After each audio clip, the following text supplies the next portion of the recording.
जय श्री कृष्णा। राधे राधे। भगतजनों, अधिक मास की अंतिम एकादशी कृष्ण पक्ष की एकादशी तिथि को है। इस एकादशी को परमा एकादशी के नाम से जाना जाता है। जो भी व्यक्ति परमा एकादशी का व्रत रखकर विधि पूर्वक पूजा पाठ करता है, उसे धन और वैभव की प्राप्ति होती है। वह पापों से मुक्त हो जाता है। जीवन के अंत में उसे सद्गति प्राप्त होती है। इस व्रत को कुबेर ने भी किया था। इस व्रत को करने से दरिद्रता दूर होती है। परमा एकादशी का व्रत हर 3 साल में एक बार आता है। यदि इस साल आप परमा एकादशी का व्रत नहीं रख पाए, तो फिर 3 साल के बाद ही यह मौका मिलेगा आपको। आइए जानते हैं परमा एकादशी का व्रत कब है, पूजा का मुहूर्त और पारण का समय क्या रहेगा, तथा इसी के साथ जानेंगे परमा एकादशी व्रत के नियम, क्या खाएं क्या न खाएं, और अंत में परमा एकादशी की व्रत कथा। पंचांग के अनुसार इस साल अधिक मास के कृष्ण पक्ष की एकादशी तिथि की शुरुआत 11 अगस्त दिन शुक्रवार को सुबह 5:06 पर हो रही है। यह एकादशी तिथि 12 अगस्त दिन शनिवार को सुबह 6:31 पर समाप्त हो जाएगी। ऐसे में परमा एकादशी का व्रत 12 अगस्त दिन शनिवार को रखा जाएगा। 12 अगस्त को परमा एकादशी की पूजा का शुभ मुहूर्त रहेगा सुबह 7:28 से सुबह 9:07 तक। इस समय में आपको भगवान विष्णु की पूजा कर लेनी चाहिए। इस दिन परमा एकादशी पूजा के लिए 2 घंटे से भी कम का समय है। जो लोग परमा एकादशी का व्रत रखेंगे वे 13 अगस्त दिन रविवार को सुबह 5:49 से लेकर सुबह 8:19 के बीच में अपने व्रत का पारण कर सकते हैं। उस दिन द्वादशी तिथि का समापन होगा सुबह 8:19 पर। द्वादशी तिथि समाप्त हो जाएगी। द्वादशी तिथि के समापन से पहले ही एकादशी व्रत का पारण कर लेना चाहिए, ऐसा विधान है। यदि आप धन संकट से गुजर रहे हैं या फिर दरिद्रता से परेशान हैं, तो आपको परमा एकादशी का व्रत अवश्य करना चाहिए। इस व्रत को करने से धन संपत्ति की प्राप्ति होगी, जीवन में आर्थिक संपन्नता आएगी।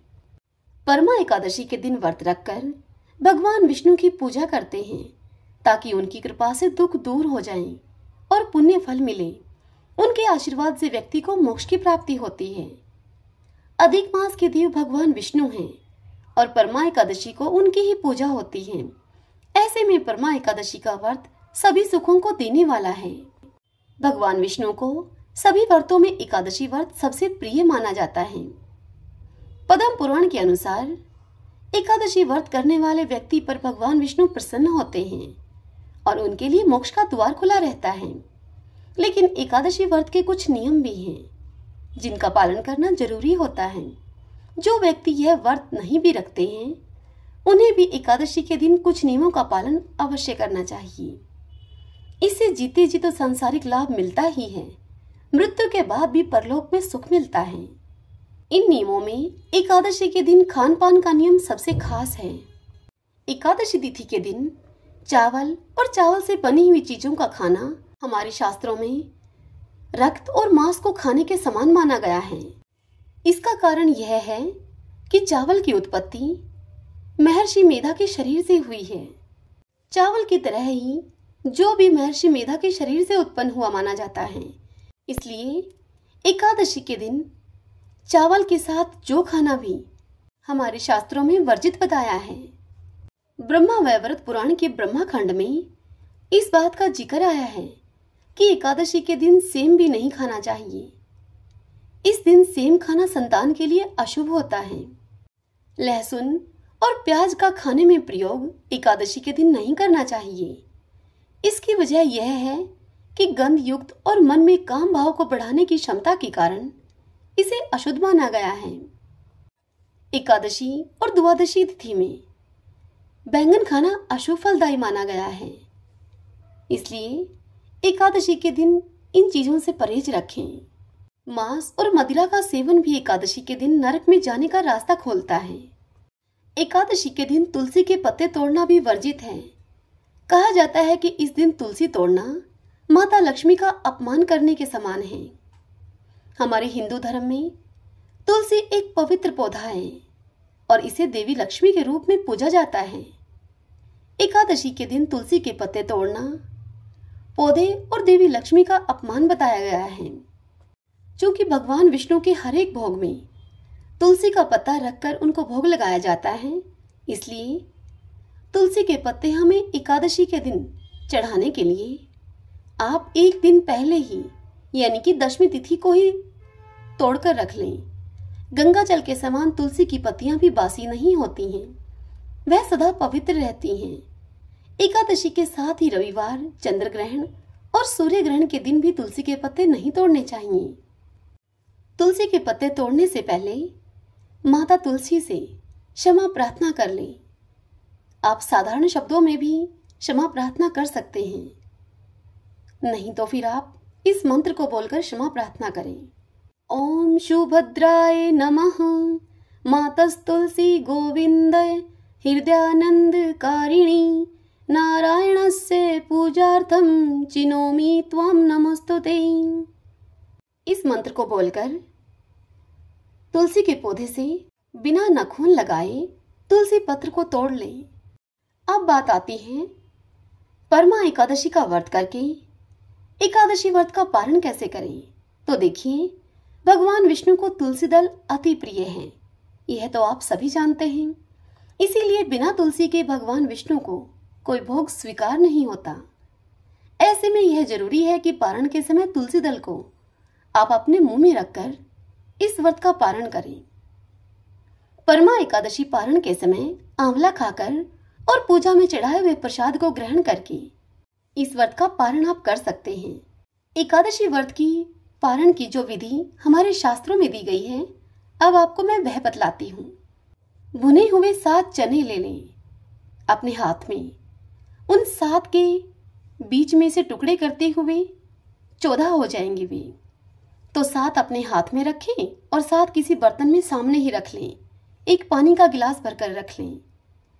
7 चने ऐसा मन में भाव रखते हुए कि प्रभु मेरे पिछले 7 जन्मों के और अगले 7 जन्मों के पापों का शमन कीजिए।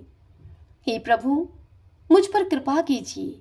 मन में ऐसा भाव रखते हुए वह 7 चने अपने सर के ऊपर हाथ को ले जाते हुए पीछे की तरफ फेंक दीजिए और जो बर्तन में सामने 7 चने रखे हुए हैं वो अपने हाथ में लेकर मुंह में डालकर ऊपर से पानी पी लीजिए। यह है एकादशी व्रत का विधान जो कि हमारे शास्त्रों में बताया गया है। आप जिस प्रकार से भी करना उचित समझें उसी प्रकार से करें। देखिए, एकादशी के दिन चावल खाने की मनाही होती है, लेकिन एकादशी व्रत के पारण में चावल जरूर खाने चाहिए। प्रत्येक एकादशी के पारण में सात्विक भोजन ही करना चाहिए। यदि पारण का भोजन गाय के घी से बना हो तो अति उत्तम है।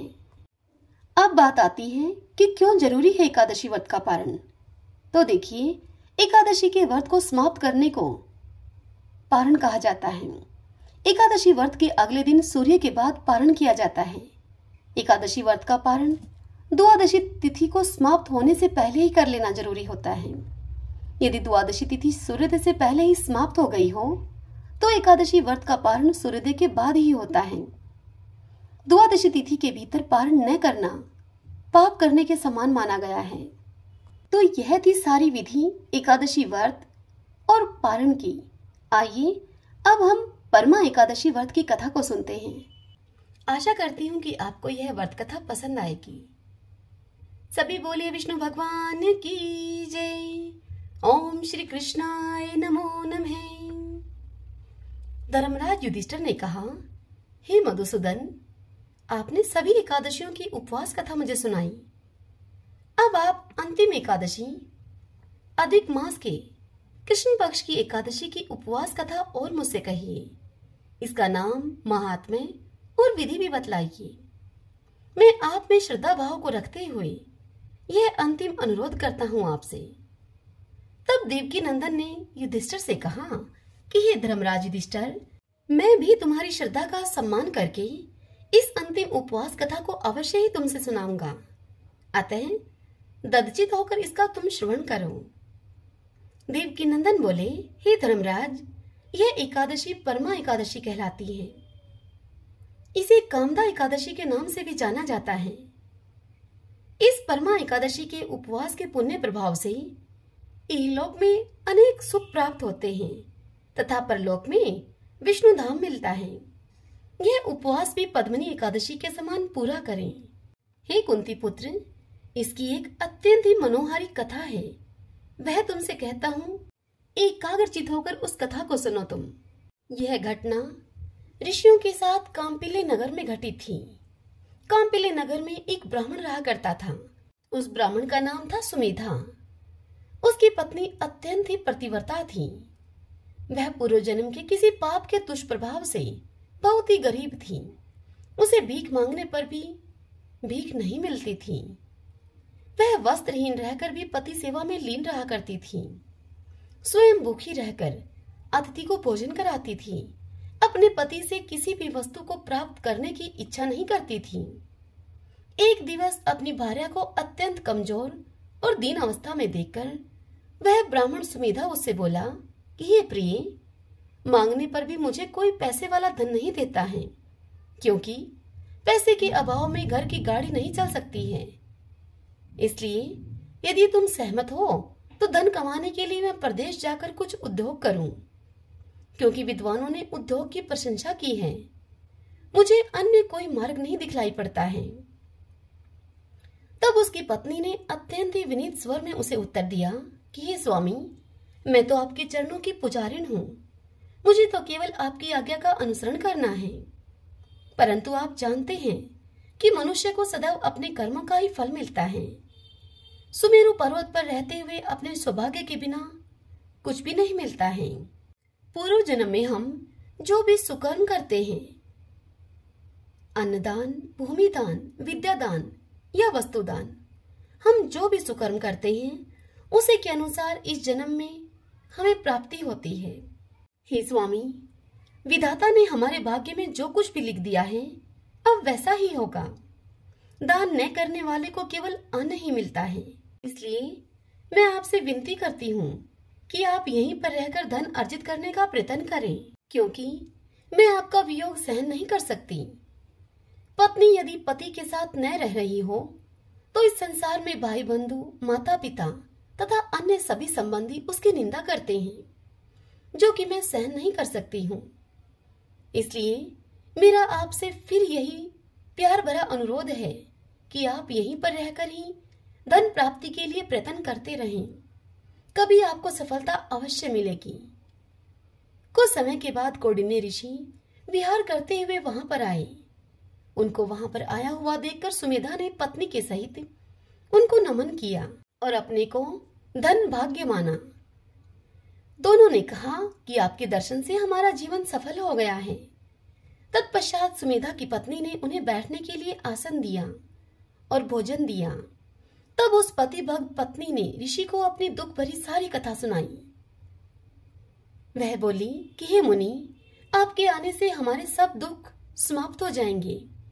आप हमें कोई ऐसा उपवास या विधि बतलाइए जिससे कि हमारी दरिद्रता दूर हो सके।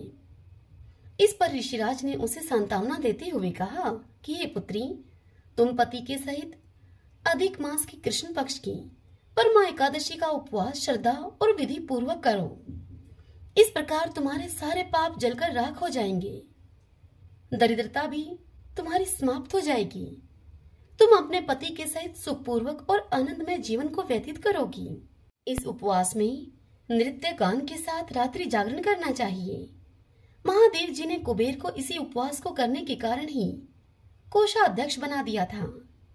राजा हरिश्चंद्र को स्त्री पुत्र के सहित राज्य वापस दिलवा दिया था। ऋषिराज ने ब्राह्मण पत्नी को परमा एकादशी की पूर्ण विधि बतला दी और इसी के साथ उन्होंने पंचरात्रि व्रत कर्म भी उनसे करने के लिए कहा, जो एकादशी उपवास से भी ज्यादा प्रभावकारी होता है। परमा एकादशी उपवास वाले दिन प्रातः ही स्नान करके पंचरात्रि उपवास शुरू कर देना चाहिए। 5 दिन तक जलहीन व्रत करने वाला अपने माता पिता व पत्नी के सहित देवलोक को प्राप्त करता है। 5 दिन तक केवल संध्या काल में ही भोजन लेने वाला भी देवलोक को जाता है। 5 दिनों तक स्नान करने के बाद ब्राह्मणों को भोजन देने वाला सारे संसार को भोजन देने के पुण्य फल को पाता है। उपवास काल में आशुदान करने वाला त्रिलोक्य दान का फल ग्रहण करता है। ब्राह्मण को तिल दान करने वाला तिलों की संख्या के बराबर ही उतने ही वर्षों तक विष्णुधाम में निवास करता है। घी पात्र दान करने से सूर्यलोक मिलता है। 5 दिनों तक पूर्ण ब्रह्मचारी रहने से देवलोक में अप्सराओं का साहचर्य मिलता है। तदंतर ऋषिराज कहने लगे कि हे ब्राह्मणी, तुम अपने पति के साथ यह उपवास पूरा करोगी तो तुम्हें सिद्धि मिलेगी और अंत में देवलोक को तुम प्राप्त होगी। कौंडिन्य ऋषि के निर्देश के अनुसार उसने अपने पति के सहित परमा एकादशी तथा 5 दिनों का उपवास नियम और विधि से पूरा किया। उपवास की समाप्ति पर उसने अपने सामने देवलोक से आए हुए एक राजकुमार को खड़े हुए देखा। उस राजकुमार ने ब्राह्मण पति पत्नी को वस्त्र आभूषणों और अलंकारों से सुसज्जित एक महल रहने को दिया तथा जीवन यापन के लिए 1 ग्राम भी दिया। वे दोनों पति पत्नी इस लोक में अनंत काल तक सुखों का उपभोग करके अंत में देवलोक को चले गए। युधिष्ठिर को इतनी कथा सुनाकर देवकीनंदन बोले कि हे कुंती पुत्र, परमा एकादशी उपवास को श्रद्धा पूर्वक और नियम तथा विधि के अनुसार करने वाला सारे यज्ञों और तीर्थों का फल पाता है। जैसे मनुष्यों में ब्राह्मण, पशुओं में गौ, देवों में इंद्र श्रेष्ठ हैं, उसी प्रकार माहों में यानी कि महीनों में अधिक माह श्रेष्ठ होता है। इस माह में पंचरात्रि जागरण और पद्मा एकादशी उपवास तो और भी अधिक उत्तम होता है। यह उपवास सारे पापों का विनाश कर देता है। जो शारीरिक रूप से दुर्बल हैं, ऐसे मनुष्यों को भी एकादशी का एक उपवास तो अवश्य ही करना चाहिए।